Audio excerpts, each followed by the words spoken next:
بسم الله الرحمن الرحيم. والحمد لله ولي الصالحين، ثم الصلاة والسلام على رسول الله صلى الله عليه وسلم وعلى آله وأصحابه ومن والاه ومن اقتدى أثرهم إلى يوم الدين. السلام عليكم ورحمة الله وبركاته. نسأل الله تبارك وتعالى أن يتقبل منا صالح أعمالنا وأن يعفو عنا، إنه ولي ذلك والقادر عليه، اللهم آمين. كما نسأله أن يرينا الحق حقا ويرزقنا اتباعه، وأن يرينا الباطل باطلا ويرزقنا اجتنابه. baganda bange abalungi, twebaza Allahu tabaraka wa ta'ala, Allahu jalla wa ala akyakumyenze naawe nga tuli balamu.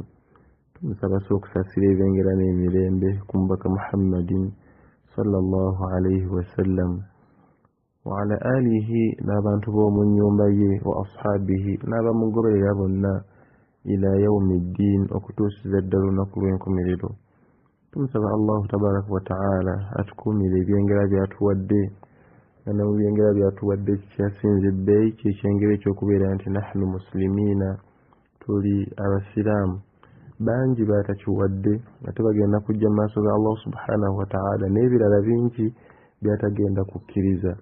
waman yabtaghi ghayra al-islaama diina falan yuqbala minhu, yenna agenda okujja mu maaso ga Allah n'ekitali busiraamu, falan yuqbala minhu, Allah tabaraka wa ta'ala tagenda kubeera nga abikkiriza, era omuntu oyo agenda kubeera mu bantu abagenda okubeera nga bafaafaagana.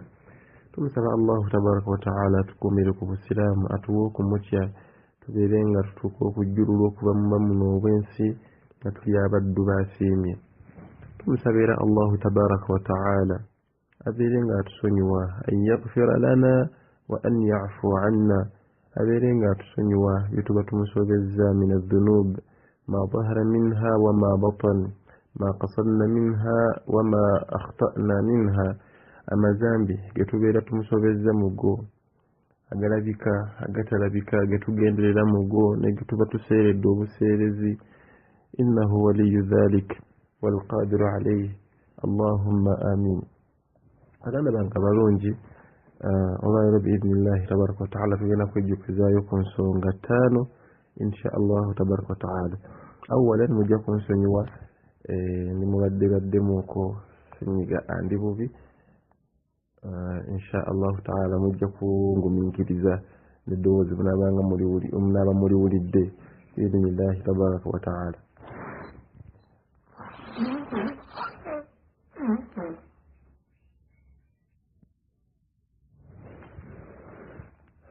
Naam, Rasulullahi sallallahu alayhi wa sallam muzimu ku hadiisi ze entuufu, mulimu ku bigambo ebituufu ebyatutuukako mu makubo agasinga okubeera nga matuufu.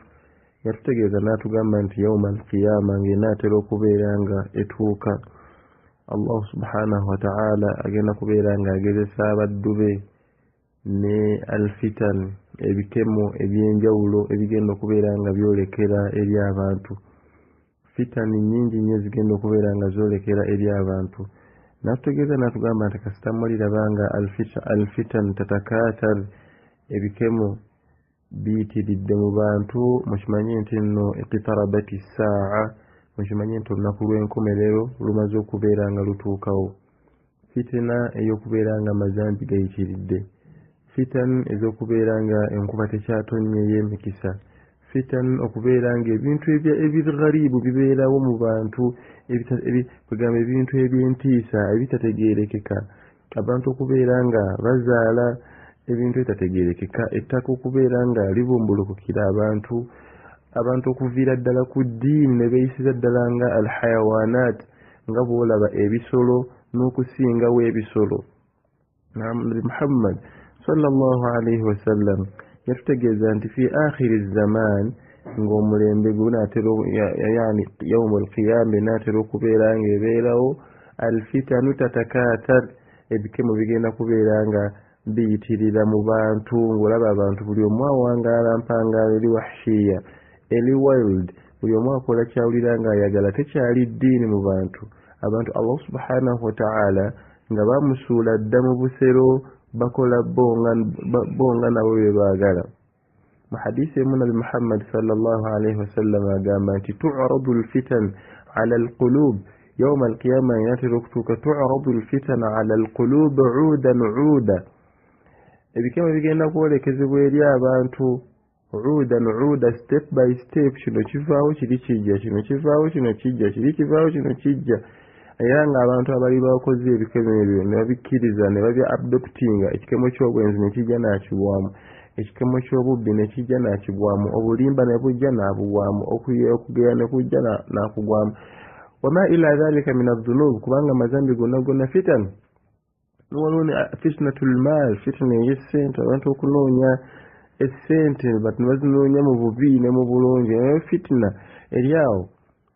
agamba nabi Muhammad sallallahu alaihi wasallam fa ayyama qalbun ushribaha nukitat fihi nuktatun sauda, omutima kasitagulikkiriza ekikemo kino gukikola, Allah agenda kubeera nga atonyeza ku mutima gw'omwana Adamu yakatonyeza akaddugavu. Buli kyokola min alfitan, mu mikemo, mu mazambi, nga Allah atonyeza akaddugavu ku mutima gwo, omutima gwo ne gutuuka nga guli saudaun muzlimatun qasiyatun, nga guli muddugavu gwa kizikiza, gwonna mukakanyavu, tegukkiriza teeka lyonna mu mateeka ga Allah subhanahu wa ta'ala kubeera nga ligupenetrating, nga ligutuukeko. Nas'alu Allah tabaraka wa ta'ala assalamata wal afiya.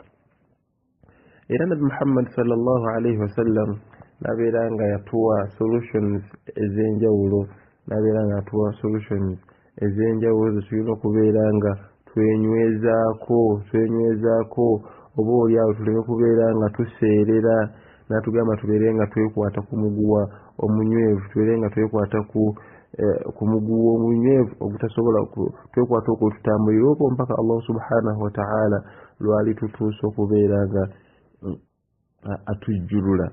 Tubeere baghuraba, tubeere abantu abali baghuraba, omuntu ali gharib, naam, tubeere nga ba strangers, abantu bakulabire nga stranger naye nga gwonywedde ku kkubo lya Allah subhanahu wa ta'ala. nga nabi Muhammad sallallahu alaihi wasallam bwatutegeeza mu hadith bada'a al-islamu ghariban wa sayaudu ghariban kama bada'a fatuba lilghuraba. Obusiraamu buno bwajja nga bugenyi era bugenda kuddayo nga bugenyi. Beesiimye abagenda okubeera nga batambula nabo nga bagenyi, nga abantu abatunuulira babalaba nga baghuraba, balinga bagenyi, baswenja bapya olw'embeera gye bali babawangaaliramu ey'enjawulo ennyo. Wamaadhalika ng'ebitema biyitirivu naye nga bo beenywezezza, bakutte eryanda eryokya mu muliro, limwokya naye ng'alikutte, alina okubeera ng'alitwala gy'alina okubeera ng'agenda. Tubeere abantu abo bi'iznillahi subhanahu wa ta'ala.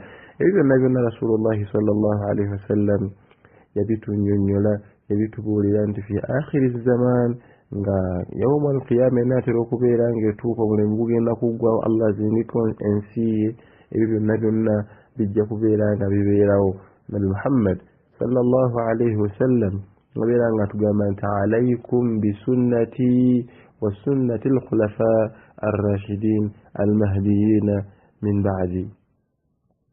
Mwekwatenga ku nkola yange gye mulaba nkola, mwekwate ku nkola yange gye mulaba nkola, n'enkola y'abakhulafa ar-rashidina abagenda okujja oluvannyuma lwange nga bazze kubeera nga balongoosa.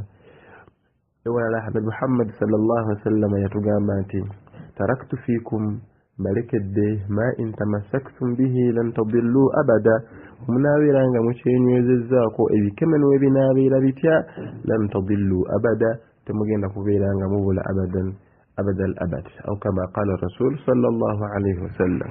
N'olw'ensonga eyo, khamsun musabitatin fi asri al-fitan, tugenda kubeera nga tulaba ensonga 5 z'osobola okuyitiramu n'onywera, ezigenda okubeera nga zikunyweza fi asri al-fitan, mu mulembe guno ogujjudde ebikemo ebiyitiridde obungi, egujjudde embeera ezitategeerekeka, eziri wahshi nga bwe tuziraba bwe zitambula mu nsi yonna okutwaliza awamu. Khamsu musabitatin fi asri al-fitan, ensonga 5 ezigenda okubeera nga ziviirako omuntu okunywera. Allah kwayinza okuyitiza n'onywera ku mulembe guno ogujjudde alfitan.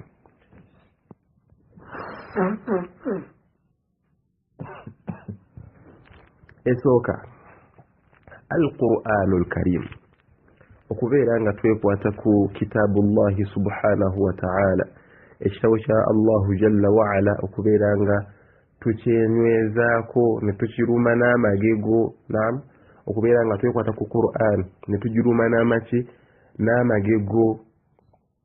Awamu n'ekyo n'enkola y'owekitiibwa Nabbi Muhammad sallallahu alayhi wa sallam, ebikemo byonna ne biba nga bize bifaanana bitya, embeera yonna ekunyiga ne biba nga ezze etya, embeera yonna eyinza okuwugula ne biba nga ezze etya, n'obeera nga tarji'u ila kalaami rabbi subhanahu wa ta'ala, nodda eri ebigambo bya Allahu jalla wa ala. Maadha yaqulu Allah agamba atya ku nsonga eno, Allah agamba atya ku nsonga eri, n'obeera ng'onywera. Wa ma'a dhalika nga ebikemo bingi naye fatathbut, n'obeera nga onywera. Allah subhanahu wa ta'ala agamba mu Qur'an ekitiibwa, n'agamba w'ekitiibwa Nabi Muhammad sallallahu alayhi wa sallam, yamussaako Qur'an eyo. Wa ma'a dhalika nabbi yasanga ebikemo bingi, yasanga embeera nnyingi nnyo ezaamunyiga mu dda'wa eno. Naam, nga naffe tubisanze ensangi zaffe zino eno mu nsi yonna okutwaliza awamu. Nabi Muhammad sallallahu alayhi wa sallam, Allah n'amugamba nti Qur'an yagimussaako, ng'agimussaako mu bitundutundu, natagimussaako yonna mulundi gumu, natagimussaako jumlatan wahida. Lwaki yamukola bw'ato? Kadhalika linuthabbita bihi fuadak, sobola okubeera nga tukunyweza nayo omutima gwo. Qur'an ejolaba Allah subhanahu wa ta'ala gye yanyweza nayo owekitiibwa Nabi Muhammad sallallahu alayhi wa sallam, fathabata, n'abeera nga yanywera byonna ebyamusisinkana mu kumukijjanya, byonna ebyamusisinkana mu kubeera nga ebyamusoomooza, n'abeera nga yanywera, naye ng'anyweredde ku ki? Ku kalaamu rabbi subhanahu wa ta'ala, ku bigambo by'owekitiibwa Allahu subhanahu wa ta'ala. That's why yasobola okubeera nga succeedinga, n'abeera nga amalako. Qur'an ejolaba hudan lilmuttaqin, kyakuluŋŋamya eri abakkiriza. Gyekwateko, Allah ajja kukuluŋŋamya, ebikamo byonna ebinaakujjira bijja kuba bikuyita bbali. Afwan. Alhamdulillah.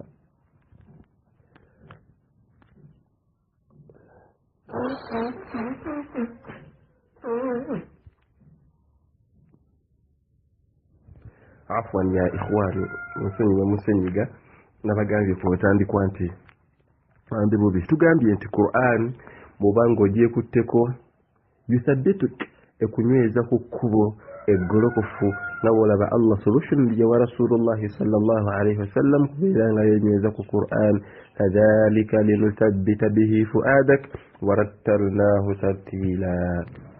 Nabi Muhammad sallallahu alayhi wa sallam kyavajja n'akugamba nti mbalekedde munaabeera nga mukyekutteko, teri agenda kubula.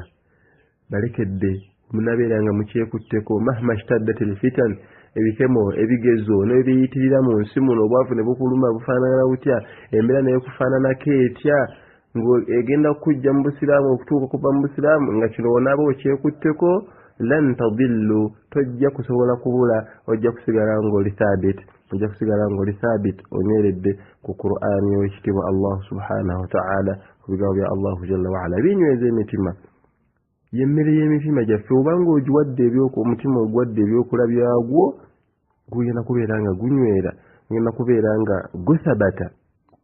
Ala bidhikrillahi tatma'innu alqulub, okutendereza Allah subhanahu wa ta'ala, emitima gyaffe gikola ki? Gitebenkera, emitima gyaffe gitebenkera. Ate nga ne Qur'an ey'ekitiibwa nayo zikir, kuba kutendereza wa kitiibwa Allahu subhanahu wa ta'ala.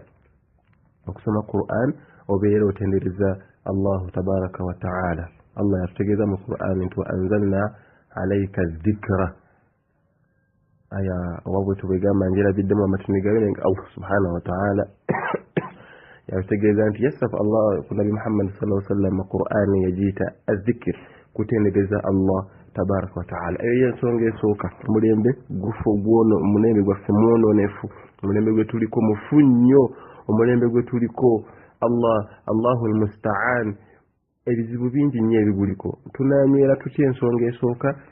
Al-Qur'an al-Karim, kubeera nga twenyweza ku Qur'an ekitiibwa Allah ga mu Qur'an kadhalika linuthabbita bihi fu'adak. Ensonga ey'okubiri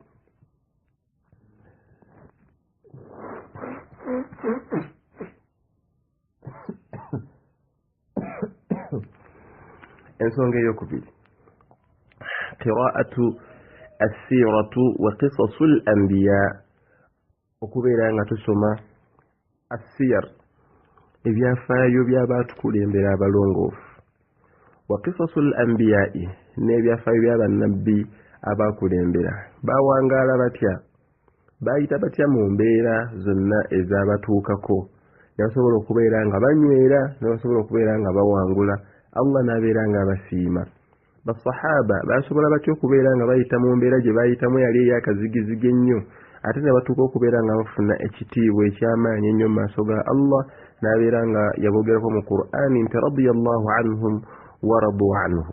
Bwe tutunuulira ebyafaayo by'abaatukulembera butya bwe baanywera n'otunuulira Nuuhun alayhi salaatu wassalaam n'okunywera kwe kwe yanywera n'okukijjanyizibwa kwe yakijjanyizibwa na byonna ebyamwolekera ng'akola da'wa fasabata n'abeera ng'anywera naawe ofuna obuvumu obusobola okubeera nga bukunyweza.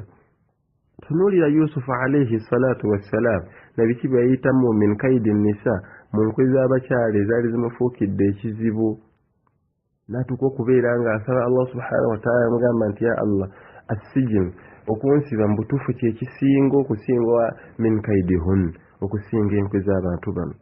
Bw'otunuuliranga kissa bwebanga bakunyiriza kissa ekyafaayo kyonna ekya al umami saabiqa emirembe egyatukulembera min almursalina wannabiyina wa min assahaba tokoma kunyumirwa bunyumirwa ya Abdallah.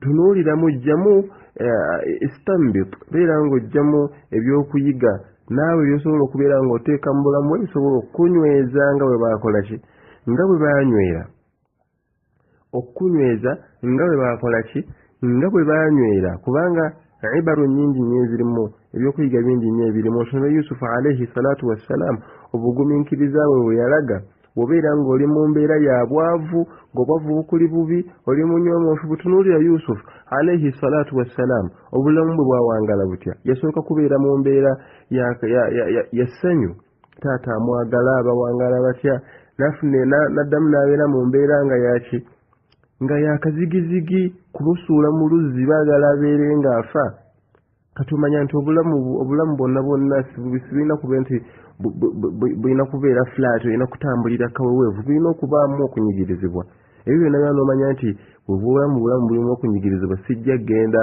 wa mulogo gundi sijja genda ku mushiriku gundi kubeera ng'akola ki kubeera nga ansawula mpe mu mbeera gyendimu la fatasbit n'obeera ng'onywera ekyo ekikemo ky'obulogo ekikemo ky'okugwa mu shiriki n'obeera ng'okireka bwe yava mu mbeera eyo ey'okubeera ng'anyigirizibwa okumusuula mu luzzi n'awangala obulamu obuli mu riih alyanga mulangira alyanga ekyawangalidde mu kasur mu lubiri lwa kabaka ate era Allah subhanahu wa ta'ala n'amuleetera embeera endala yasooka mu mbeera nnungi n'adda mu mbeera embi nadda mu mbeera ennungi ate nadda mu mbeera embi ey'okubeera mu sijini ey'okumusiba ate oluvannyuma lwa sijini Allah n'amuzzayo n'awengera mu mbeera esinga okubeera ennungi paka we yamujjulula ekyo n'okiyigamu mu kyafaayo kya Yusufu alayhi salaatu wassalaam nti obulamu butuufu bwe buti bulina okutambula sibulina ate kunviirako kukola maasi sibulina kunviirako kukola Allah by'atayagala kutta bantu kubeera nga tulyazaamanya bantu kubeera nga tubba bantu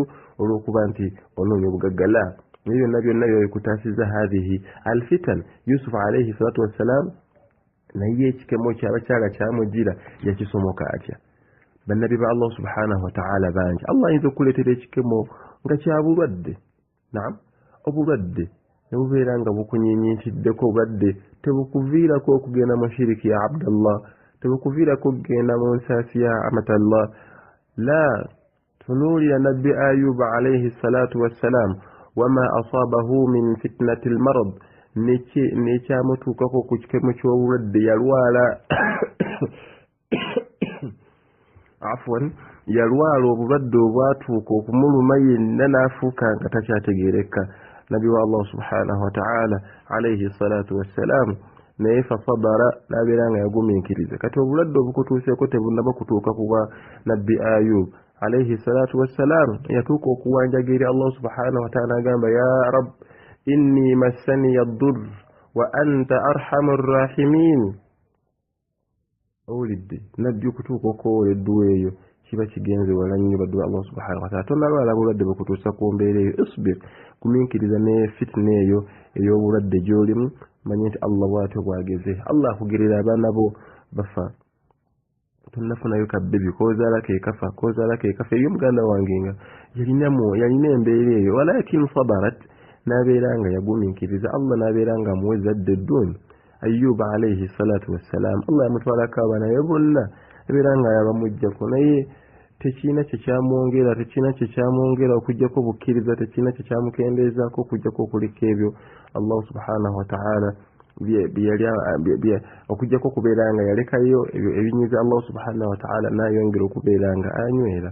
N'olwensonga eyo qira'atu siyar okusoma ebyafaayo ebyabatukulembera nsonga nene nnyo genda okubeera nga ekuviirako okubeera nga tasbir ogumiikiriza fi zamani alfitan au fi asri alfitan ku mulembe gwaffe guno ogujjudde ebikeme eby'enjawulo. Allah agamba atya mu Qur'an kadhalika naqussu alayka min anba'i ar-rusul owange gwe Muhammad sallallahu alayhi wasallam kunyumiza okubuulira ebyafaayo by'abannabbi abasooka ababaka abasooka ma nusabbitu bihi fuadak osobola okubeera nga omutima gwo gunywera tukunyweza omutima gwo olabe bali nti nabo mbeera yabakola ki yabayitamu bwete efaanangana bwete n'olwensonga naawe nywera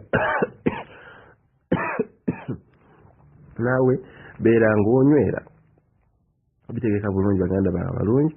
N'olwensonga eyo naffe tusoma siyali ezo siira wa nnabbi n'omusoma nosoma wa sahaba nosoma ebyafaayo by'abannabbi beera ng'onywera biyigemu bijjeemu kyakubeera nga onywera.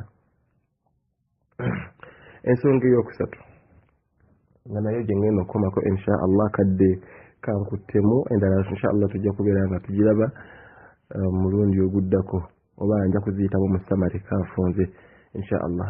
Ensonga eyokusatu al-amalu bil-ilmi okubeera nga tukolera ku kumanya kwe tuba tuyize.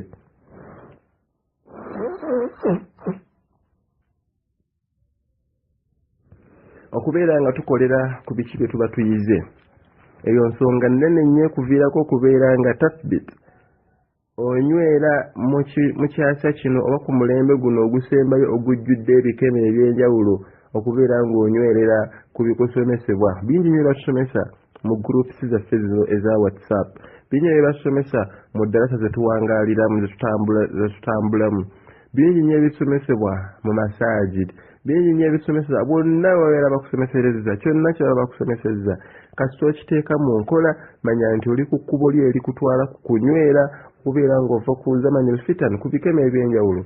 Binaakuluuba bitya ng'otegedde ensonga nti Allah ajogerako bw'ati n'oteeka mu nkola onaalumbira ota ekikimu ekyatoobeere ng'okikola obubbi otegedde nti obubbi si butuufu naweera ng'okolera ku aya eyo n'ogaana okubeera ng'obba n'ogaana okubeera ng'olimba n'ogaana okubeera ng'okola sa'ira al-ma'asi yani ng'okolera ku ebyo Allah yatulagira tosobola kubeera ng'ogwa mu alfitan.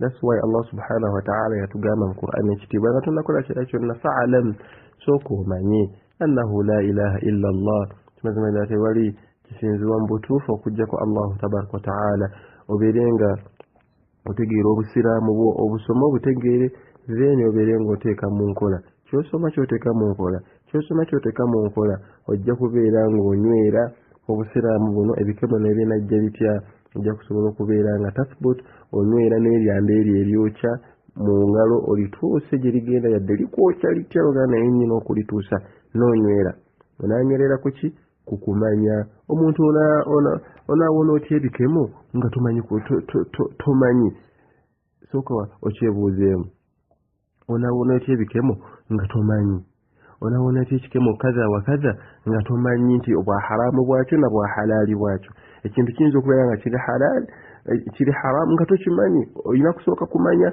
n'okolera kumanya okwo then n'olyoka obeera ng'ova ku nsonga eyo onaagivaako otya ng'omaze kusoma n'ogitegeera then n'olyoka oteeka mu nkola ebyo ebikusomesebwa. That's why tusaba Allah subhanahu wa ta'ala asaasire baganda baffe abaddukanya amasomero gaffe gano tugayita amasomero groups zaffe zetuwangaliramu nga tusomesa abantu ba Allahu tabaraka wa ta'ala abaweemu obulungi bwereere bingi abantu bebayize bingi abantu betubasomesezza nebabeera nga bateeka mu nkola ne beewala fitan ez'enjawulo ezandibadde ziboolekera oba oliawo olw'obutamanya naye bamala okubeera nga bamanya ne bateeka mu nkola fitan ezo zonna nga zibagenda wala nnyo nga zibabeera ba'idan anhum. Allah agamba mu Qur'an ku nsonga eyo walau annahum fa'alu ma yu'adhuna bih lakana khayran lahum wa ashadda tathbita. Walau annahum singa abantu abo fa'alu ma yu'adhuna bihi ababali mu kudde ebikemo bibasumbuwa walau annahum fa'alu ma yu'adhuna bihi singa bateeka mu nkola ebibabuulirwa singa bateeka mu nkola ebibasomesebwa singa muteeka mu nkola ebibasomesebwa ku WhatsApp kuno ku social media zendala zonna masajidi wana wapi wasoma ng'okyali ku ssomero walau annahum fa'alu ma yu'adhuna bihi singa bateeka mu nkola ebyo ebyabasomesebwa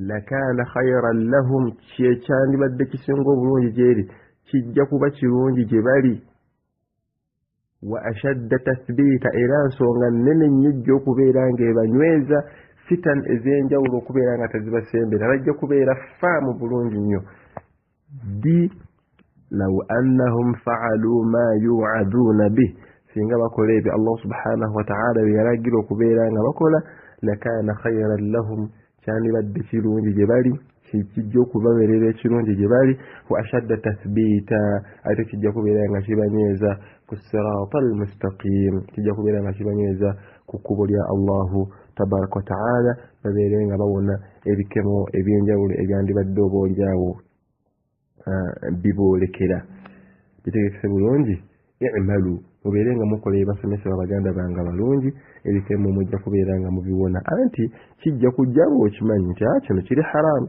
kijja kujja ng'okimanyi nti eno fitna kijja kujja ng'okimanyi nti lino zambi anti okimanyi ate oteeka mu nkola obeere nga okyewala biidnihi subhanahu wa ta'ala. Tutunuulira khamsu mutabbitat ensonga 5 ezisobola okubeera nga zikunyweza fi zamani elfitna fi zamani elfitan mu mulembe gwaffe guno ogujjudde ebikemo ebyenjawulo.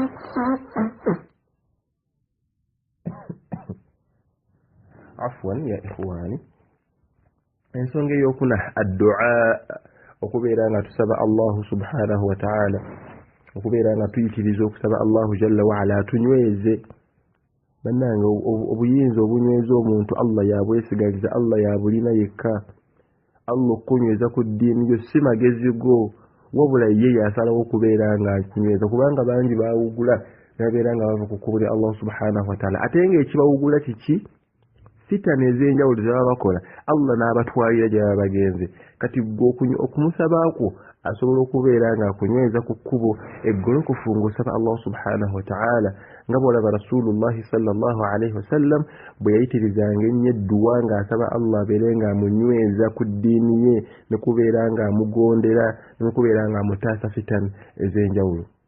Omu ku bakyala ba Nabi Muhammad sallallahu alaihi wasallam yabuuzibwa ماذا كان أكثر دعاء للنبي صلى الله عليه وسلم دعاء وشيوى النبي محمد صلى الله عليه وسلم جيت بزانج يقول لميروي نبدأ كانت كان أكثر دعاء للنبي صلى الله عليه وسلم يا مقلب القلوب ثبت قلبي على دينك يا سبانج الدوي كانت يا مقلب القلوب وانجا الله سبحانه وتعالى مشوسا وينتما ثبت قلبي على دينك ankusaba nyezo mutima gwange ku ddiini yo n'okubeera nga nkugondera n'okubeera nga nkutya ala diini kuba ala taatik nga bwe twalabye waggulu eri nti emitima gyaffe gino gyolekezebwa ebikemo ebyenjawulo omutima nga hadithi ya Muhammad gye twalabye tu'radu alfitanu ala alqulubi udan uda Nabi Muhammad asaba Allah ngamba ya Allah emitima gikyukakyuka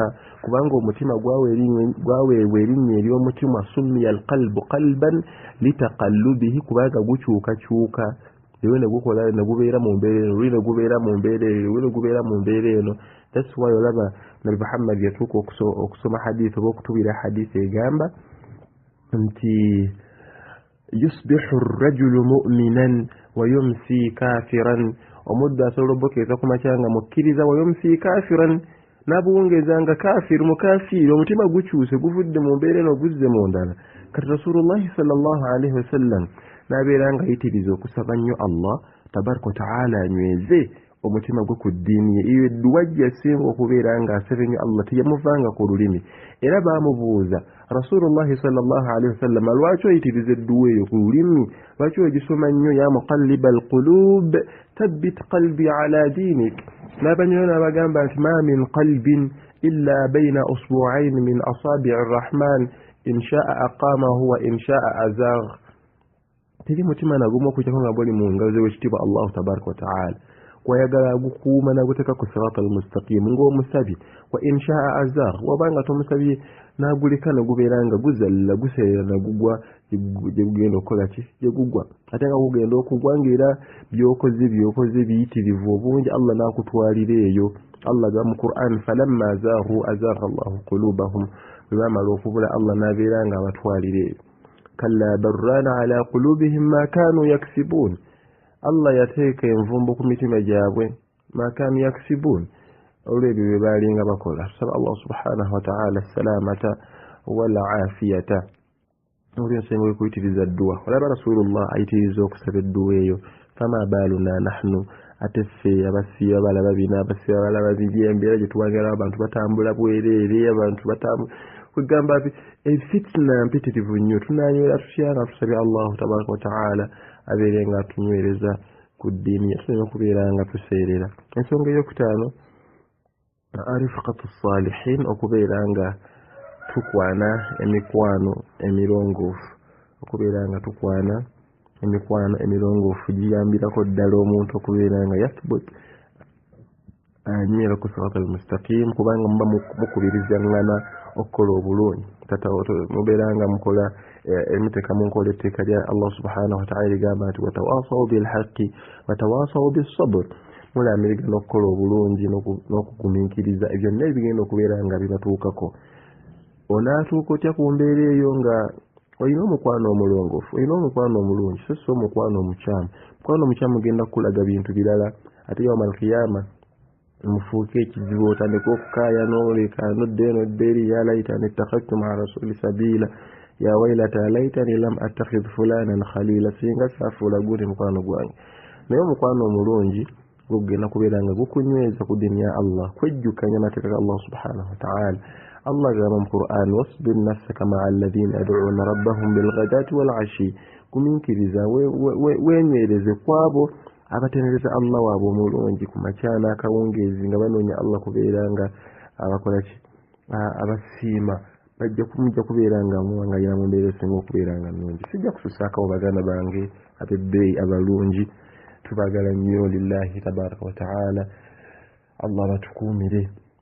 Ensonga ezo insha Allah gezaako okubeera ng'oziteeka mu nkola, insha Allah tathbut, naawe ojja kubeera ng'onywera ku mulembe guno gwe tulimu. Abantu abawangaala, empangaala eri wahshi, empangaala eri wild, buli omu akola kyayagala, buli omu kati gwe onaabeera ng'onywedde, oboolyawo Allahu tabaraka wa ta'ala ajja kubeera nga akusiima. Subhanaka Allahumma bihamdika ashhadu an la ilaha illa anta astaghfiruka wa atubu ilayka. Wassalamu alaykum wa rahmatullahi wa barakatuh.